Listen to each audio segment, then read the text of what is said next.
குட்டீஸ் எல்லாருக்குமே வந்து பாத்தீங்கன்னா சிறப்பான குட் ஈவினிங்பா. வீடியோக்குள்ள போறதுக்கு முன்னாடி சில விதமான விஷயங்கள் ஸ்கூல் ஸ்டூடெண்ட்ஸ்க்கு ஸ்ப்ரெட் ஆயிட்டு இருக்கு.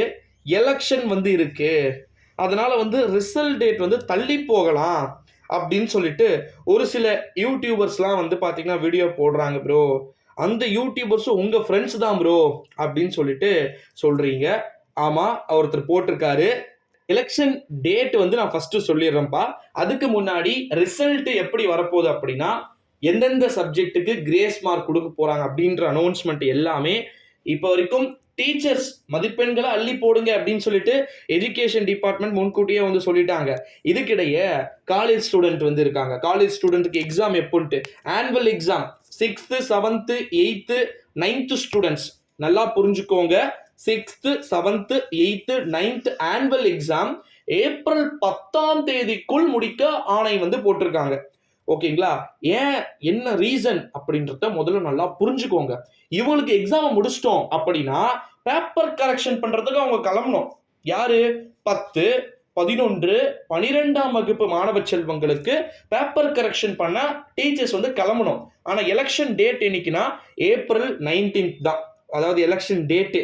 Result June. அதுக்குள்ள நீங்க வந்துட்டு எப்படி சொல்றது, பாதி பேர் ரிசல்ட் வந்ததுக்கு அப்புறமா என்ன பண்ணுவீங்க அப்படின்னா, சில பேர் காலேஜுக்கே போய் சேர்ந்துட்டு இருப்பீங்க. சில பேர் வந்து பாத்தீங்கன்னா ஒரு சில ஸ்டூடெண்ட்ஸ் 12th முடிஞ்சிச்சு அப்படின்னா டைரக்டா மேரேஜ் கூட ஆயிடும். அது வேற விஷயம். ஓகேங்களா? இந்த ஒரு சூழ்நிலையில் தான் அது வரைக்கும் வெயிட் பண்ண வேண்டிய அவசியம் இல்லை. ஓகேங்களா? ஸோ ரிசல்ட் கான்செப்ட் எப்படி வரப்போகுதுன்னா, உங்களுக்கு பேப்பர் கரெக்ஷன் முடிஞ்சா ஏப்ரல் ஃபர்ஸ்ட் வீக்கே ஸ்டார்ட் பண்ணலாம். இல்லைன்னா ஏப்ரல் 10 அல்லது 11ஆம் தேதிக்கு பிறகு தொடங்கி 12th ஸ்டாண்டர்ட் 11th ஸ்டாண்டர்டுக்கு மட்டும் அந்த 18ஆம் தேதி வரைக்கும் ஒரு வாரத்தில் முடிச்சுட்டு அதுக்கப்புறம் எலெக்ஷன்றது பெருசாக கிடையாது. இப்போ ஒரே நாள் ஒரே ஒரு 1 டே நடக்க போகுது. அதுவும் ஃப்ரைடே அன்னைக்கு ஒரு நாள் மட்டும் விட்டுட்டு சாட்டர்டே சண்டே விட்டுட்டு மண்டேலேருந்து மறுபடியும் எல்லா ஸ்டூடெண்ட்ஸ்க்கும் விடுபட்ட ஸ்டூடெண்ட்ஸ்க்குலாம் பேப்பர் கரெக்ஷனை பண்ணிட்டு மே மந்த் என்ன பண்ண போறாங்களா, என்ன கான்செப்ட் வந்து நடக்க போகுது அப்படின்னு பார்த்தீங்கன்னா, மே மந்த்ல ஒட்டு மொத்தமா அனைத்து விதமான மாணவ செல்வங்களுக்கான 10, 11, 12ஆம் வகுப்பு மாணவர்கள்ல 12ஆம் வகுப்பு மாணவர்களுக்கு காலையில் பொது தேர்வு முடிவுகளை வெளியிட திட்டம் தீட்டி வருகிறது பள்ளிக்கல்வித்துறை. நம்ம லாஸ்ட் இயர்லாம் என்ன பார்த்தோம் உங்களுக்கே தெரியும் நினைக்கிறேன். தோ வந்துரு போகுதுன்னு சொல்லிட்டு லைவ்ல 1 மணி நேரமா கத்திட்டு இருந்தோம். ஓகேங்களா? ஸோ அதனால இந்த முறை பர்ஃபெக்டான டைமுக்கு வந்து வெளியாகும் அப்படின்னு சொல்லிட்டு எதிர்பார்க்கப்படுகிறது. கடந்த முறை நந்தினி அப்படின்ற ஒரு பொண்ணு வந்து பார்த்தீங்கன்னா 600க்கு 600 மார்க் வந்து எடுத்தாங்க. இந்த முறை பாய்ஸ் கண்டிப்பா யாருன்னா ஒருத்தர் வந்து பார்த்தீங்கன்னா மார்க்கை எடுத்தே ஆகணும். ஓகேங்களா? ஆனால் அதுக்கான வாய்ப்பு இல்லைன்றீங்களா? சரி, ஓகே ஸ்டூடெண்ட்ஸ் கமெண்ட் பண்ணுங்க. ஆனால் கண்டிப்பாக அட்லீஸ்ட் ஒரு 599 எடுக்கணும்ப்பா. ஓகேங்களா? இது ஒரு கௌரவ பிரச்சனை.